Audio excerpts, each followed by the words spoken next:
USCHO.com. This is the USCHO Game of the Week podcast from US College Hockey Online at USCHO.com. An in-depth look at this week's top college hockey matchup and a preview of the other big games. Welcome to the Game of the Week podcast for Thursday, November 14th, 2019. I'm Ed Trefzger alongside Jim Connelly.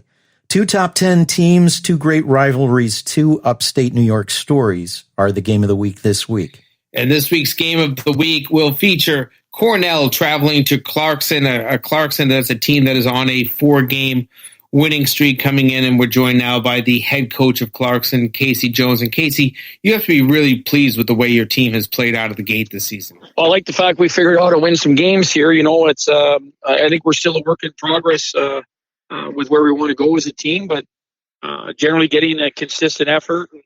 You know, we're coming into games and attacking them with trying to get to our identity as much as we can, and ultimately, I think we need to string a little bit more minutes consistently together every night. But obviously, it's when you find win games, it's a lot easier working and going through the process to get to where you need to go. That's for sure. Casey, 10 games in, your team is 7-2-1 thus far. You've played 3 overtime games. You've got a couple of overtime wins. All of these 1-goal games, 7 1-goal games in that span. How does that help your team? And does it help your team as you kind of move along in the season? Is the confidence factor something that exists? Well, yeah, I think you get confident, right? I think if you lose them, they can flip the other way pretty quick on you. You know, you get a little nervous in those games, but if you get comfortable in them because you figured out how to win them before, then I don't think there's your panic threshold is pretty good on the bench. We were in a lot of them last few years, so we have a good veteran core that trusts that the process and where we want to go, what we have to do to be good. So you know, it's that helps a lot with those vets and the experience here. So it goes a long way to gaining confidence as you go, and you know as well as I do when push comes to shove at the right time of the year. Generally, it's a goal here or there that. And if you're comfortable in those type of games, they usually help you. Casey, you just mentioned your veterans, and you have a lot of older veterans putting up points. You know, at the top of your scoring chart, you have a couple of seniors. What do they look like in terms of the makeup of this team, and how much have the veterans been, the upperclassmen specifically, been players you can rely on? Well, you know, it's been a few years. Obviously, you know, we have some guys that have had a history of scoring, which is a good sign. You know, when you can enter the season with people that have a history of producing, generally, you know, whether they don't start great or whatever it may be, they're going to get their points. They've established themselves, and we have that this year coming to the year. A lot of times we were getting younger guys, and you're hoping your younger guys could score. We've had that last couple of years, but it was nice. We broke 6 freshman forwards in last year, so watching them come to fruition a little bit this year, making progress and steps. It's good, but knowing that you have some scoring coming on a regular basis is nice as a coach. So, you know, we've done a good job. Obviously, our 2 senior forwards are really good players in Bristol and Eagle. And they, you know, I consider them to be primary scoring players, which means they can score almost every game if they're on their game. And that's a nice luxury as a coach. We're talking with Casey Jones, head coach at Clarkson, about this week's Game of the Week against Cornell. You had a goaltender leave early and sign pro, a Richter Award caliber player, but you picked up Frank Murat as a graduate transfer, and he's a goalie that I probably saw play a dozen times at Robert Morris. And just looking at the numbers, it looks like Frank is playing the best hockey of his career. What has he meant to Clarkson so far this season? Well, it gave us stability right off the bat. You know, we kind of went into the season and wasn't a lock at who was going to start. We have some competition at that position, but the one thing we knew was he had experience in the net, and you know that was important. And a lot of times we talk about experience in our forwards with scoring, and we have some veteran D. So the fact that he's really calm, you know, he plays a real patient game back there. It kind of gave us some confidence as the season progressed here that if we play well in front of him, he's going to make some saves that are needed. And that experience, I think he dwelled on, and he's played a lot of minutes, so nothing kind of phases him. So that's given it just kind of it's been a nice segue for us with losing a player early to certainly be fortunate enough to get someone with that much experience to come in and help us. Looking at the ECAC overall, and you're getting into the thick of conference play, it kind of looks like 5 or 6 teams have a legitimate shot for winning the league this year. What's your overall take on the ECAC landscape? Well, I think it's deep towards the top. I think you got, that's kind of what we thought in the summer, and it's kind of parlaying that there's some really good rosters here. So it's going to be a grind. It is every night. You can't take any nights off in our league. You're going to get you're going to pay the dividends for that if you think someone's going to be an easy 2-point summer. There's no easy points in our league. I think this year, though, I think there are some guys at the top that you better be prepared to play to stay in a game. I think there's some teams that have rosters that are deep and they're going to be able to come at you. And obviously, I'm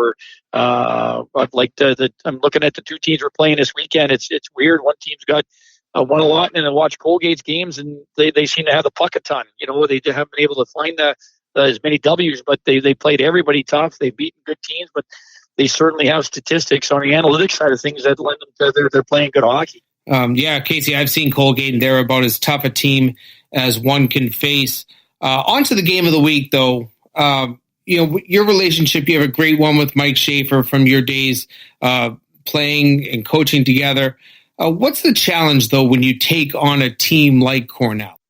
Well, I think he always they play the right way, right? You're not gonna get anything easy from them. You better be prepared to work for every inch ice that you're gonna get. His teams are disciplined, so you're not gonna get any freebies there with them, and they're gonna play hard. And I think this year he's got tremendous depth. They have the goaltender that is picked, I think, maybe first team in the league to start again, a returning guy, and so they have all the pieces in place here, and they've got and when he gets scoring and those teams are dangerous. He seems to have all the pieces there this year, so we're expecting that to earn everything we get Friday night, every inch of the ice. We're in it. I think they're a team that if you don't manage the puck very well, they're gonna transition. They're gonna make you pay. Casey, when you look at Cornell, is there one area that you can point to that you really have to focus on this weekend, or is there just multiple areas that you really have to just be good at, know that this really has to be a pretty complete effort? Yeah, I don't think, I think that's the mark of a good team, right? You're going to have to be pretty good in neutral zone. You're going to have to be really good defensively because they get to the net in areas. If you're undisciplined, they've got good special teams. So they're just a good hockey team. I don't know if they have a weakness. I think that's the thing. I think so. They will play a patient game. They're not gonna, he coaches you. They won't beat themselves. So if you beat them, you earned it. And it's always go back. It's a team that I think you want to score first on. Make them chase the game a little bit, get them outside their comfort zone. But it's easier said than done. Casey, lastly, before I let you go, I have to ask this question. As an ECAC team, but a non-Ivy, you have 12 non-league games to schedule. How much of a challenge do you find that to become year after year, trying to find those opponents and trying to make sure that your schedule has a good competitive balance? Oh, it's ridiculously challenging.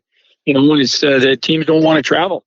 So you got it. I'll give a perfect example. We were lined up verbal commitment to play with Minnesota State next year, and when the Alaska stuff was going on, they just kind of dumped us, and them and St. Cloud got together. So we're searching for 2 games again next year. So it's ridiculous. The fact we need 12 makes it really difficult. It's like I know when I was at in Buckeye Line Coach at High State, we needed to get 6 or 4, whatever it was, back when he had a 28-game schedule in the CCHA. That was manageable. It wasn't like you're not losing sleep over getting it. Then you're trying to balance home and away. So you have a balanced schedule, and our MO has been 5 home, 5 away, and 2 neutral sites, and that gives us what we think is a good schedule. And I like to play teams that are really nationally competitive. They're going to get towards the top. That gives us an opportunity to get challenged. So you try to build that schedule and getting those teams to come on a regular basis into to play on the road. That's the hardest part. Those schools all want home games, and even though there's a perk to get bonus points for wins on the road, they don't want to come for 2, and they don't want to do it very often. So it's you look at a lot of those teams that are at home. They'll play 10 of their 12 at home, or they'll play 8 of 10 at home. They don't travel a lot, which is unfortunate. Well, certainly scheduling those non-conference games will continue to be a challenge. But this weekend it is conference play, first of 5 games in the ECAC. For Clarkson, you'll take on Cornell. It is the USCHO game of the week. Casey, as always, thanks for taking the time talking hockey. We appreciate it. Hopefully we'll get to check in with you later in the season. Well, thanks for talking Clarkson hockey, guys. That's Casey Jones, head coach at Clarkson. We'll take a look at that contest and some other big games in just a moment. This is the USCHO Game of the Week podcast from US College Hockey Online. Well, Jim, number 7 Clarkson hosts number 3 Cornell on Friday. It's our game of the week. It should be an interesting matchup. And, you got to forget what Clarkson used to be like, and even more so what Cornell used to be like. These are two modern teams and maybe a little bit different in style. I agree. I think you used to think of both of these teams as very big, very physical, and having seen Cornell out at last year's East Regional in Providence, they've changed a little bit, and I've seen Clarkson a lot over the last few years, and they skate well, they defend really well. Don't get me wrong. I think this will be a heavy series. I think both of these teams can lean on the puck carriers. They can make things a little miserable. There might be a lot of ice bags needed at the end of this weekend, but I think this should be a really competitive single game. It's a Friday game. Before you have to kind of go, you're Cornell, you're going to head to St. Lawrence the next night. Colgate's going to come over and play Clarkson the next night. That's the great thing about the ECAC, that these single games just kind of stand out. And this one on Friday night is going to be one that's going to be very enjoyable to watch. We knew Clarkson was going to have a good team this year, but we heard Casey Jones talk about how getting Frank Marat in gave him experience at goal, and that could be the big difference for the Golden Knights this season. Well, we've talked on here a lot about the transfer portal and the ability for some of these players to move along, and goaltending seems to be the position, at least this year, that has been so dominated by transfers. And when you lose a goaltender like Casey Jones did over the offseason to a professional contract, and now you're trying to fill a hole, you weren't planning for it, and then a transfer comes along that can step in like Frank Marat, and suddenly you don't have to worry about that player back there who maybe doesn't have the emotional stability, doesn't have the experience, and suddenly you've got somebody back there making saves, and your defensemen don't have to worry about, boy, we can't allow a shot because it might go in. Listen, all goaltenders aren't perfect, don't get me wrong, but I just think the more experience you have, if you're playing as a fourth-year player in college hockey, you kind of know what to expect, and your ability usually is something that can stabilize the play on the back end. Everything on the schedule is in league as we're smack dab in the middle of conference play. So let's go through some of the other ones. In the Big Ten, number 4 Notre Dame is in for a pair at number 15 Wisconsin.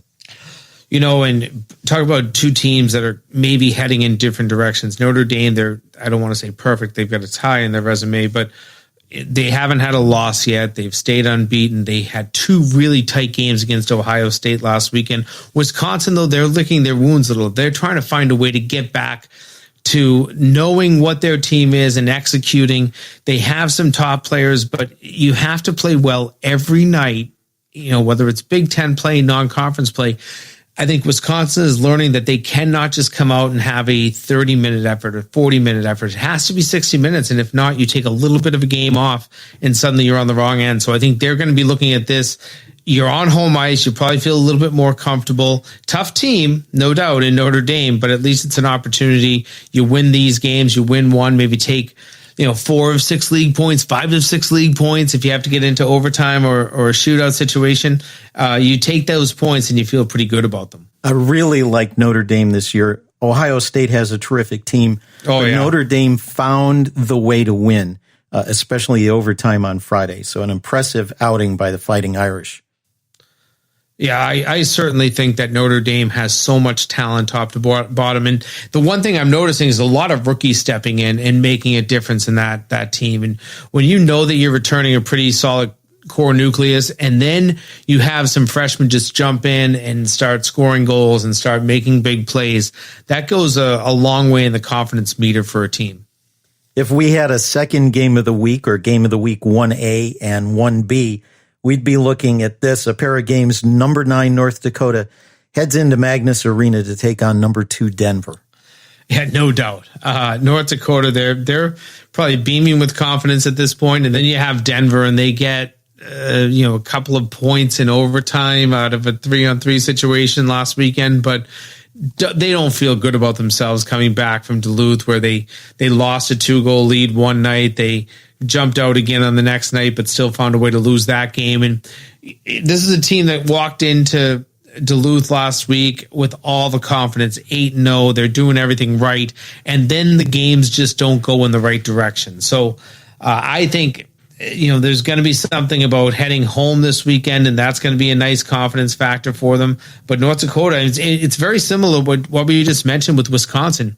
Here's Denver going back. They're going to have to play some good hockey against what has become a real good rival. I think North Dakota-Denver has become one of the rivalries in the NCHC. Not that it wasn't back in the days of the WCHA, but these two teams now, they've butted heads in a lot of ways, and I think that this is one of those series that both teams really looks forward to playing.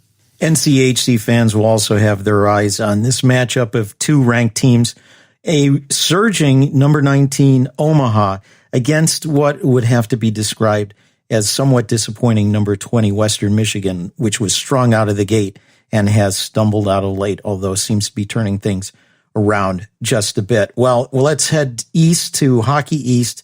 The premier matchup is a home-and-home series between number 14 Northeastern and number 10 Providence.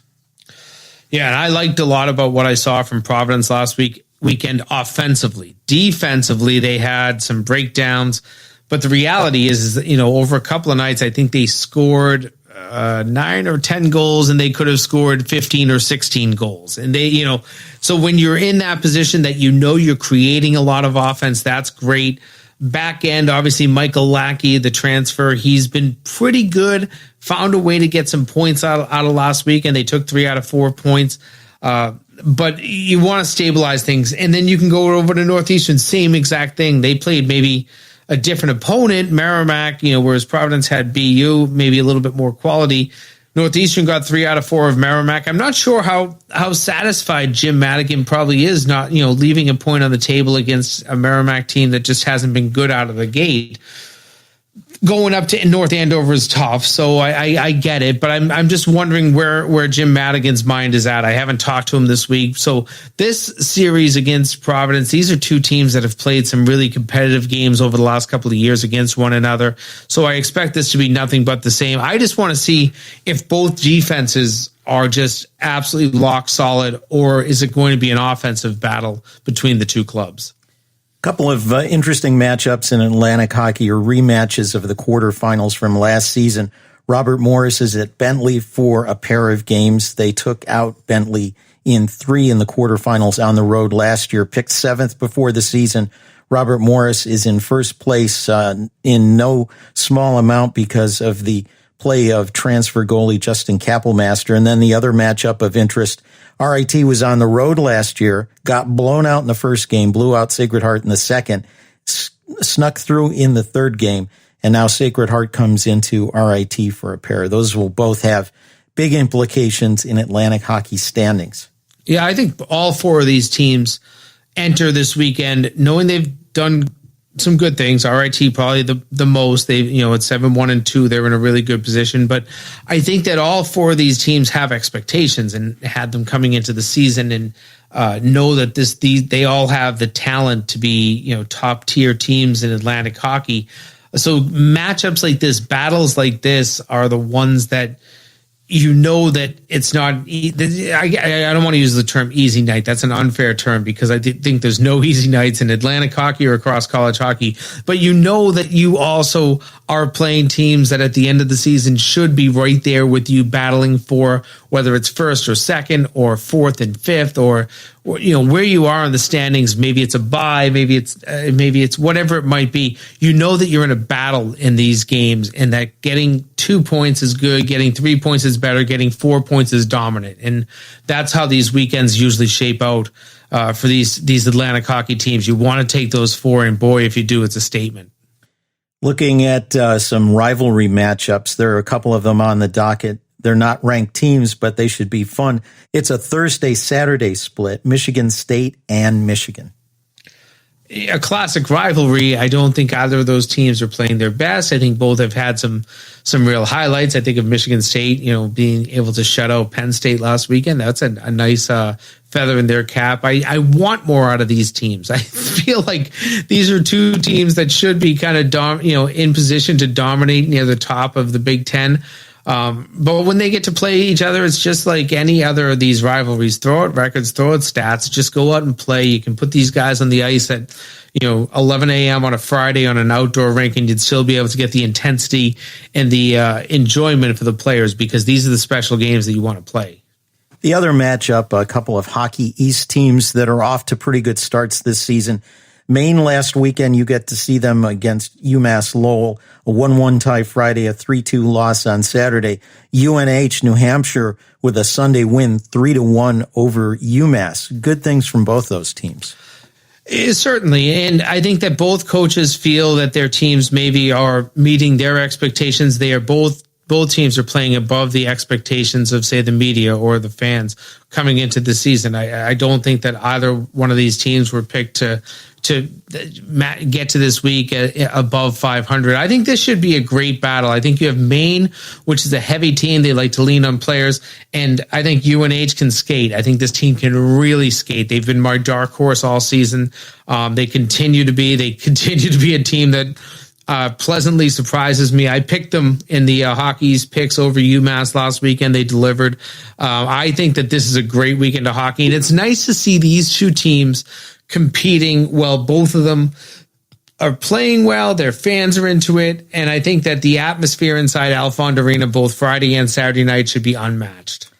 Alfond is on my bucket list of arenas to go to. Oh, one of the best places in college hockey. The way they expanded that place in the mid-90s to put balconies that hung over the goaltenders of both teams, and the ability for the student section just to really get on the visiting goaltender in the first and third period is awesome. It is a scene. It is a sight. It is an atmosphere. When they pull the big crowd in, and they will do it for this weekend, that is one of the loudest buildings you'll ever be in. Well, we'll find out how that matchup goes and all the other ones. We'll talk about it on USCHO Weekend Review. Watch for that on Monday. Also this week on USCHO Spotlight, we had RIT's Wayne Wilson.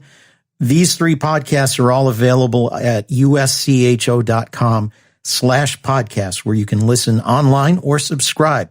For Jim Connelly, I'm Ed Trefzger, and we'll catch you next time. This has been the USCHO Game of the Week podcast, a production of US College Hockey Online.